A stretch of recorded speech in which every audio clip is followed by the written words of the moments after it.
শ্বশুরকে বৃদ্ধাশ্রমে রেখে আসার কথা বলার কারণে স্বামী বউকে 12টা বিচি কলা খাওয়িয়েছে। এখন এই 12টা বিচি কলা খাওয়ার পরে এই ভদ্রমহিলার কি পরিণতি আমরা একটু তার কাছ থেকে জানবো। আসলে আপু, আপনি একটু বলেন, 12টা বিচি কলা খাওয়ার পরে এখন কি অবস্থা আছেন আপনি? ভাই, আমার অবস্থা একদমই ভালো না, আমার অবস্থা খুবই খারাপ। আমি মনে করেন যে মানে বলার মতো ভাষা নাই, আমি অবস্থা খুব খারাপ। আমি তো গত 2-3 দিন হইলো টয়লেটে যাই, ওয়াশরুমে যাই, আমার কোনো কাজই হইতেছে না, মাথায় কোনো কাজ করতেছে না। আমি কি করবো ভাই বুঝতেছি না। আচ্ছা, এই যে আপনি তো এই ভদ্রমহিলার বড় ভাই, আপনি খবর পেয়ে আসছেন। আসলে এই যে আপনার বোন জামাই যে ঘটনাটি ঘটালো, আপনার বোনকে 12টা বিচি কলা খাইয়ে দিয়েছে, আসলে এটা আপনার কাছে কতটুকু যুক্তিসঙ্গত মনে হয়?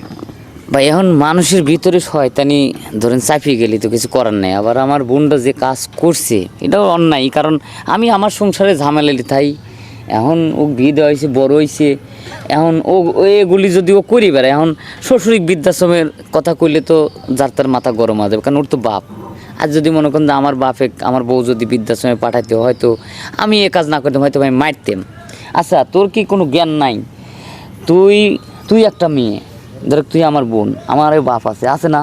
এখন আমার বউ যদি আমার আব্বা ওই বৃদ্ধাশ্রমে পাঠাইতো, বা তুই যদি এই কথা শুনতি, আমার ঘরে থাকতি, তুই কি মানি লিবির পার্টিটা?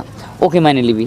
এখন তো তোর বিচি কলা খাওয়ায়া যে হাগাটা বন্ধ করে দিল, এখন তুই যদি হাঁকবেন না পারিস তাহলে তো তোকে হাসপাতালে নিয়েও তো বাঁচানো সম্ভব নয়। তাই আমার বিচি কলা খাওয়াই দিব, আর উনার বাপে উঠতে বসতে আমার অনেক জ্বালায়। তুমি কি বুঝবা? তুমি কি জানো কিছু?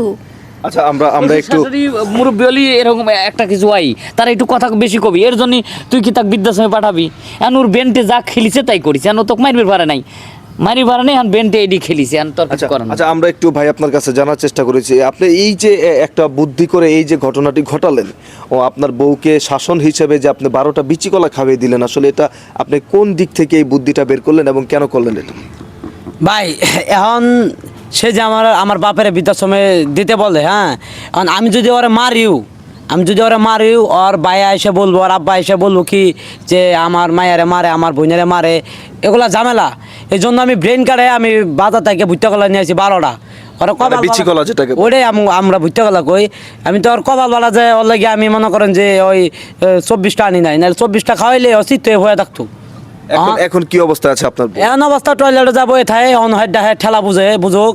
আচ্ছা, এই যে আপু 12টা বিচি কলা খাওয়ার পরে আসলে কি আপনি কতদিন যাবত বাথরুম হচ্ছে না আপনার? 3 দিন হইলো। 3 দিন ধরে মনে করেন ভাই আমি টয়লেটে যাই, বয়ে থাকি, আমার কোনো কাজই হইতেছে না, আমার কোনো ওষুধেও কাজ হইতেছে না। চুবি চ্যাংরাও আসলে পাগল, এই সাংঘাতিক জিনিস। আমি ছোটবেলায় তেরম শখে খাইছিলাম 10-12টা মিষ্টি লাগে, খাই 10-12 করে 15-20টা খাইছিলাম। খাওয়ার পর 3 দিন মনে করে বাথরুমে যাই, মনে হয় আমার ওই জায়গাটা ফাটা ফেলাচ্ছে, তো বাইরে হচ্ছে না। এই লেগে খাওয়াইছি, হ্যাঁ, এই লেগে আপনার বোনেরা খাওয়াইছি। আবার বুঝোক যে ঠেলা কারে কয়।